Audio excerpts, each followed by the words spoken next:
నమస్తే, welcome to our channel. నేను ఆదిత్య. చిత్తూరుకి సంబంధించినటువంటి అంశం చూసుకుంటే వైఎస్ఆర్సీపీ పార్టీలో కీలక నేత ఎవరైనా ఉన్నారు అని అంటే పెద్దిరెడ్డి రామచంద్రారెడ్డి. సో మరి ఇప్పుడు చూసుకున్నట్టయితే వైఎస్ఆర్సీపీలో రోజా వర్సెస్ పెద్దిరెడ్డి రామచంద్రారెడ్డిగా వినిపిస్తుంది. మరి రోజాకి కీలక పదవులు అప్పచెప్పినట్టయితే మరి పెద్దిరెడ్డి రామచంద్రారెడ్డిని పక్కన పెట్టినట్టేనా? ఈ అంశం గురించి డిస్కస్ చేయడానికి ప్రస్తుతానికి మనతో పాటు స్టూడియోలో ఉన్నారు ప్రముఖ senior journalist and political analyst CS Rao garu. సార్ని అడిగి మన విషయాలు తెలుసుకుందాం. సార్ నమస్కారం. సార్ నమస్తే. అలిగి చెన్నై వెళ్ళినటువంటి రోజాని బుజ్జగించి మరి ఇక్కడికి తీసుకొచ్చి కీలక పదవి అప్పచెప్పబోతున్నట్టు ఒక వార్త వినిపిస్తుంది. అదే గనక జరిగితే మాత్రానికి పెద్దిరెడ్డి రామచంద్రారెడ్డిని పక్కన పెట్టేసినట్టేనా? సో వైఎస్ఆర్ కాంగ్రెస్ పార్టీలో జరుగుతున్నటువంటి పరిణామాలను కనుక చూస్తే రోజాకి పెద్దపేట వేశారు అనేది క్లియర్ అర్థమవుతుంది. ఎందుకంటే ఆవిడ ఆల్రెడీ చెన్నై నుంచి తీసుకొచ్చారు. ఆవిడ జగన్మోహన్ రెడ్డి గారిని కలిశారు. తర్వాత ఆమెకు అధికార ప్రతినిధిగా ఆమెకి బాధ్యతలు అప్పచెప్పారు. ఇంకోటి ఏంటంటే, ఎవరైతే చిత్తూరు జిల్లా నగరి నియోజకవర్గంలో రోజా మీద వ్యతిరేకంగా పనిచేస్తూ ఉన్నారో వాళ్ళ మీద సస్పెన్షన్ వేటు కూడా వేశారు. కేజే ఫ్యామిలీ ఆల్రెడీ తాడేపల్లి నిర్ణయం తీసేసుకుంది. వాళ్ళు ఎవరయ్యా అంటే పెద్దిరెడ్డికి అనుచరులు. చాలా కాలం నుంచి పెద్దిరెడ్డి యొక్క హవా కొనసాగుతుంది చిత్తూరు జిల్లాలో, ఉమ్మడి చిత్తూరు జిల్లాలో. అక్కడ పెద్దిరెడ్డి వర్సెస్ అన్నట్టుగా అక్కడ రాజకీయాలు ఉంటాయి. సో పెద్దిరెడ్డికి కంప్లీట్గా అక్కడ చిత్తూరు జిల్లాకు సంబంధించినటువంటి మొత్తం బాధ్యతలు అప్పచెప్పారు. అలాగే అనంతపురం జిల్లా, రాయలసీమకు సంబంధించి మొత్తం ఆయన కనుసన్నలోనే జరగాలి అనేది వైఎస్ఆర్ కాంగ్రెస్ పార్టీకి సంబంధించినటువంటి అధినేత జగన్మోహన్ రెడ్డి గారు ఒక నిర్ణయం తీసుకుని ఆయనకు అప్పచెప్పారు. 2024 వరకు ఒంటి చేత్తో రాయలసీమ రాజకీయాన్ని నడిపారు పెద్దిరెడ్డి. సో ఇప్పుడు పెద్దిరెడ్డి గారిని పక్కన పెడుతున్నారు అనేది ఇప్పుడు వైఎస్ఆర్ కాంగ్రెస్ పార్టీలో పెద్ద హాట్ టాపిక్.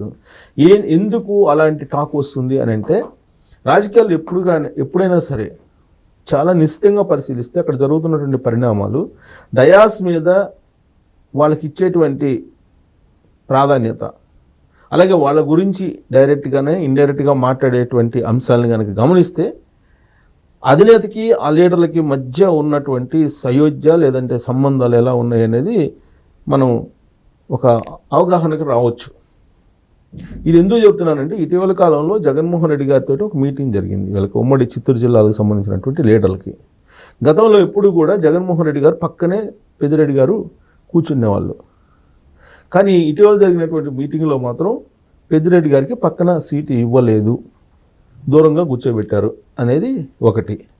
రెండు, అదే మీటింగ్లో జగన్మోహన్ రెడ్డి గారు ఒక వ్యాఖ్య చేశారు అనేది బయటకు వస్తుంది ఆలస్యంగా. ఏంటి ఆ వ్యాఖ్య అంటే, అన్న చిత్తూరు జిల్లాలో 2 గెలిచారన్న, మీరను మీ బ్రదర్ గెలిచారు, ఆ సూత్రం ఏందో చెప్పన్నా మిగతా వాళ్ళకి కూడా అని చెప్పేసి సెటైరిక్గా జగన్మోహన్ రెడ్డి గారు మాట్లాడారు అని. అంటే దాని అర్థం ఏంటి? వీళ్ళిద్దరు మాత్రమే గెలిచారు, మిగతా వాళ్ళని ఓడించడానికి ప్రయత్నం చేశారు అనేటువంటి అనుమానం జగన్మోహన్ రెడ్డి గారు వ్యక్తం చేసినట్టు ఇప్పుడు వైఎస్ఆర్ కాంగ్రెస్ పార్టీలో అంతర్గతంగా చాలా సీరియస్ చర్చ జరుగుతుంది. దానికి కారణం కూడా లేకపోలేదు, దాని బ్యాక్గ్రౌండ్ కూడా ఉంది. జగన్మోహన్ రెడ్డి గారు ముఖ్యమంత్రిగా ఉన్నప్పుడే సిబిఐ కేసులు నడుస్తున్నటువంటి సమయంలో బెయిల్ ఎప్పుడైనా కానీ రద్దు అయ్యేటువంటి అవకాశం ఉంది. ఆయన జైలుకి పోతారు. జైలుకి పోయినప్పుడు ఆల్టర్నేటివ్ ఎవరు అనే దాని మీద రకరకాలుగా అప్పట్లో న్యూస్ వచ్చింది. ఆల్టర్నేటివ్, ఒకవేళ జగన్మోహన్ రెడ్డి గారు జైలుకి వెళ్తే భారతిరెడ్డి గారు ఉంటారని, లేదు ఆమెకు అనుభవం లేదు కాబట్టి పెద్దిరెడ్డి గారు ఉంటారని చెప్పి ఇలా రకరకాలు వచ్చినాయి. అంటే నెంబర్ 2 ప్లేస్లో ఎవరు అనే దాని మీద పెద్దిరెడ్డి గారి దగ్గరికి వచ్చి ఆగిపోయేది. అంటే నెంబర్ 2 ప్లేసు ఆయనది వైఎస్ఆర్ కాంగ్రెస్ పార్టీలో. సో ఆ యాంగిల్లో ఒకవేళ ప్రభుత్వాన్ని ఏర్పాటు చేయాల్సి వస్తే తన అనుచరుల వరకు గెలిపించుకునేటువంటి ప్రయత్నం పెద్దిరెడ్డి గారు చేసి మిగతా వాళ్ళని ఓడించేటువంటి ప్రయత్నం చేశారా అనేటువంటి అనుమానం కూడా జగన్మోహన్ రెడ్డి గారికి వచ్చి ఉంటుంది. అందుకే ఆ విధమైనటువంటి వ్యాఖ్యలు చేసి ఉంటారు అనేది కూడా ఇప్పుడు ఆ పార్టీలోనే అంతర్గతంగా మాట్లాడుకుంటున్నటువంటి సిచ్యువేషన్ కనిపిస్తుంది. ఇప్పుడు పెద్దిరెడ్డి గారు మొత్తం అది చూసుకుంటే చిత్తూరు జిల్లాలో ఇద్దరు గెలిచారు. ఒకటి పొంగనూరు, 2 తమ్మలపల్లి. అవి 2 చోట్ల గెలిచారు. ఆ తమ్మలపల్లి కూడా వాళ్ళ బ్రదరే, వాళ్ళ చుట్టం గెలిచింది. మిగతా వాళ్ళందరూ ఓడిపోయారు. అలాగే మిగతా చోట్ల కూడా ఇప్పుడు అనంతపురం ఆయనే మొత్తం ఇన్ఛార్జి, మొత్తం అనంతపురంలో ఎవరు గెలవాల.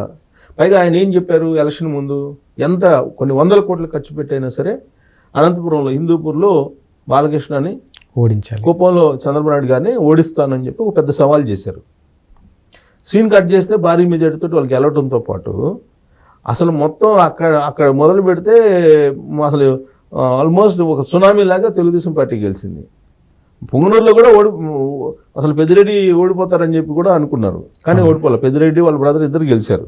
అంటే ఇక్కడ జగన్మోహన్ రెడ్డి గారు ఇదే అంశాన్ని ప్రస్తావిస్తూ మీ ఇద్దరు గెలవడానికి కారణం ఏంటి, కిటికీ ఏంటో చెప్తే బాగుంటుందన్న అని చెప్పి సెటైర్ చేశారు. అంటే కిటికీ అంటే మీ ఇద్దరే గెలిచారు, మిగతా వాళ్ళు ఎందుకు గెలవలేదు, మీ ఇద్దరు గెలవడానికి కారణం ఏంటి, మిగతా వాళ్ళు ఓడిపోవడానికి కారణం ఏంటి అనే దాని మీద ఆయన వ్యాఖ్య చేశారంటే పెద్దిరెడ్డి గారి మీద ఏదో అనుమానం ఉండబట్టే కదా, లేదంటే అలాంటి వ్యాఖ్య అయితే చేయరు కదా. పైగా ఎప్పుడు పక్కన కూర్చొని పెట్టుకునేటువంటి పరిస్థితి నుంచి దూరంగా కూర్చోబెట్టుకునే పరిస్థితికి వెళ్ళారు కదా.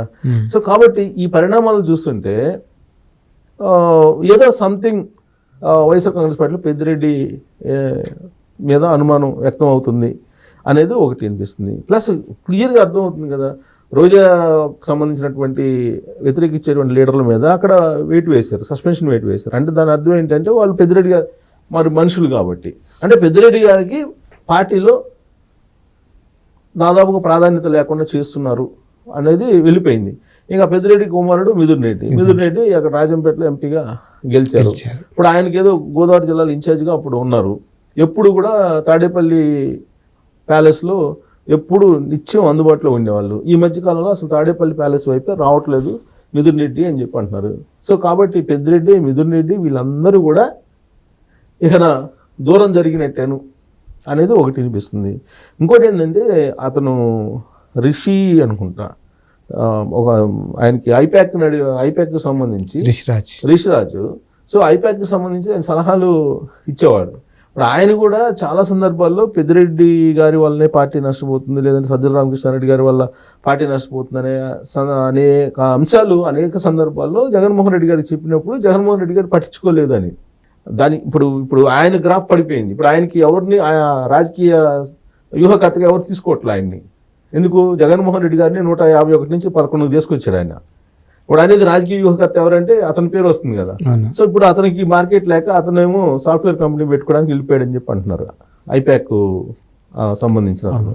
సో కాబట్టి అప్పట్లోనే అతను చెప్పినా కానీ ఇతను వినలేదు జగన్మోహన్ రెడ్డి గారు. దాని ఫలితం ఇప్పుడు అనిపిస్తున్నారు. ఇప్పుడు ఏంటంటే ఇప్పుడు మామూలుగా మనకు వైఎస్ఆర్ కాంగ్రెస్ పార్టీ అంటే నలుగురు గుర్తొస్తారు.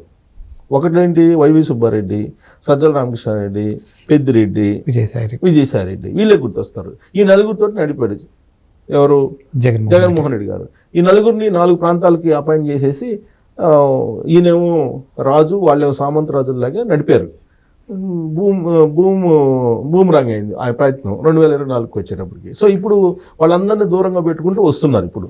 సో దాంట్లో భాగంగా పెద్దిరెడ్డి గారి మీద అనుమానం వ్యక్తమైంది, డౌట్ వ్యక్తమైంది. ఇప్పుడు ఆయన మీద అనుమానం వ్యక్తమైంది కాబట్టి ఆ అనుమానం పెనుభూతం కాబట్టి ఏ రోజైనా అది పెద్దది అయ్యే అవకాశం ఉంది. అందుకే వీళ్ళు కూడా బీజేపీలోకి తొంగి చూస్తున్నారు అనేటువంటిది ప్రచారం కూడా జరుగుతుంది.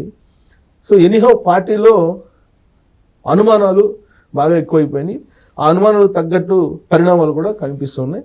అవి రాబోయేటువంటి రోజుల్లో తీవ్రతరం అయితే కనుక ఇప్పుడు ఎవరైతే కీ రోల్గా ఉన్నారో 1, 2, 3, 4 ప్లేస్లో ఉన్నారు, 5 ప్లేసులు వాళ్ళు సర్దుకునే ఛాన్సెస్ కనబడుతున్నాయి. Thank you sir. Thank you.